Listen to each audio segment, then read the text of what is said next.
거의 그다가 판물이 시시면 도고가 많이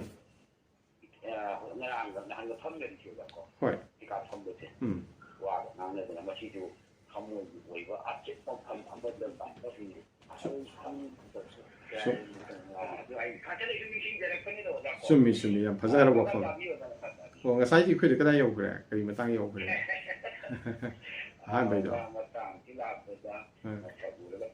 ha masak wala thazaba aduna hygienic mati Allah Ta'ala bu aikhoina khangge hairagati tasengna magi manai asengba si oigi hairagati aikhoi sangjaba sange tasengna sangjadaba singna makhoi gi thamoi si sigraba singna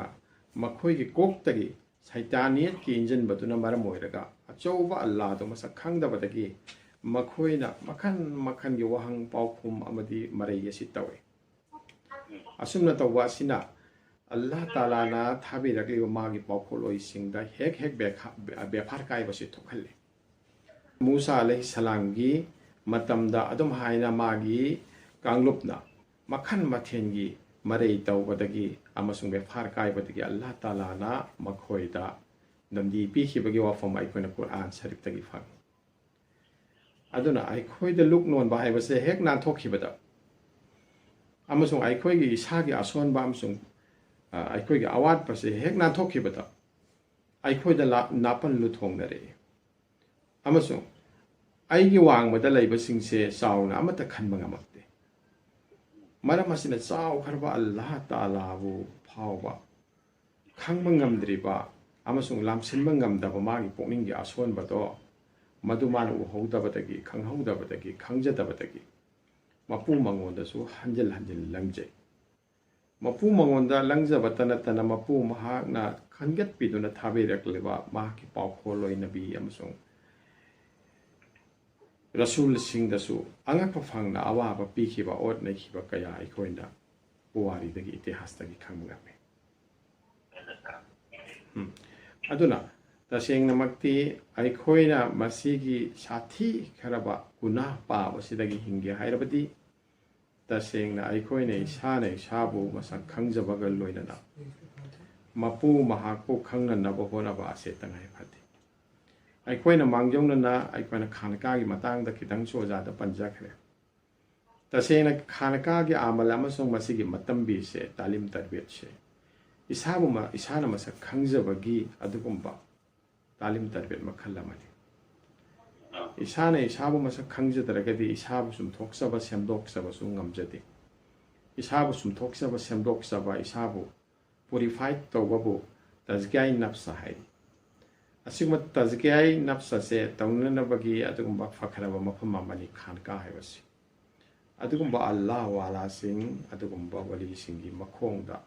sahabata famaga sangjaraga Allah gi manakta pangnabagi tamakta suluki lambida chatnabagi tamakta adugumba mulsing aduna taskai nafsa tawjaduna masana masabu khangma ngamnana bo honnajarami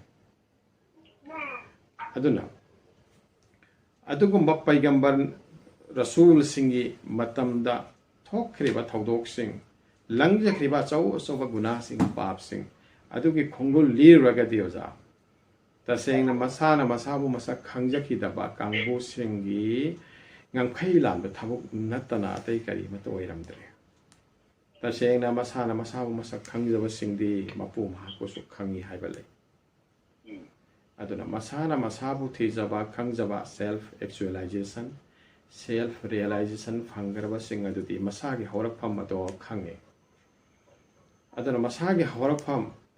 asibuni Nabi Karim sallallahu alaihi wasallam na toina hadis mubarak keda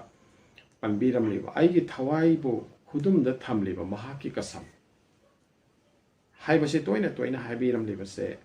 masabu masak khangba singna mapu mahapu khangmangam amasung mapu mahapu khangaba singna mapu mahaki zikar kaidamoi du sukauti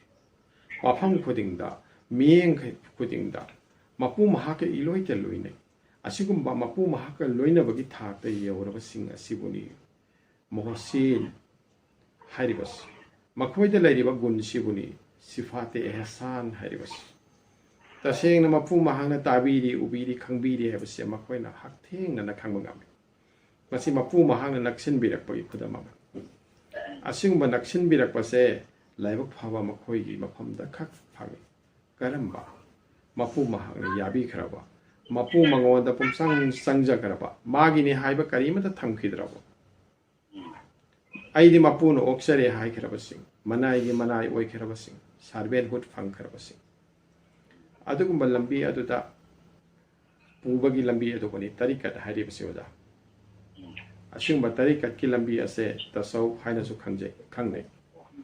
ai hangna latest aigi khwaidi kon balarikse tasawuf sabilul nijat habde tasawuf aran khongi lambi haibadoni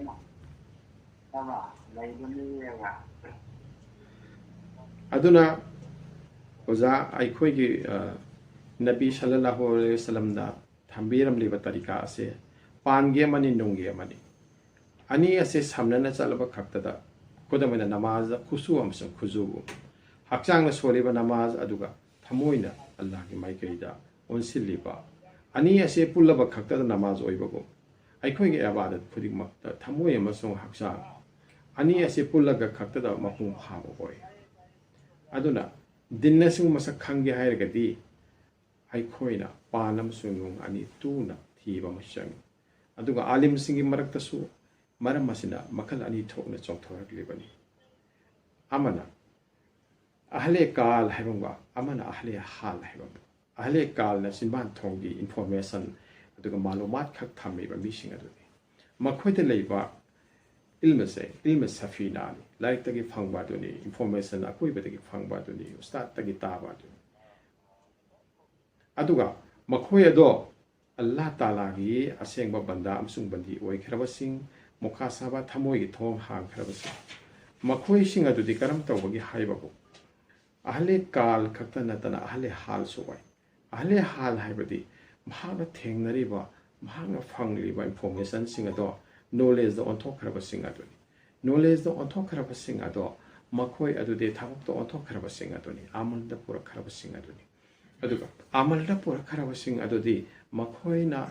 taseng nama aduguma gyalosing ado bhat darabasing aduni consciousness da laklabasing aduni hikamata laklabasing aduni wisdom da laklabasing aduni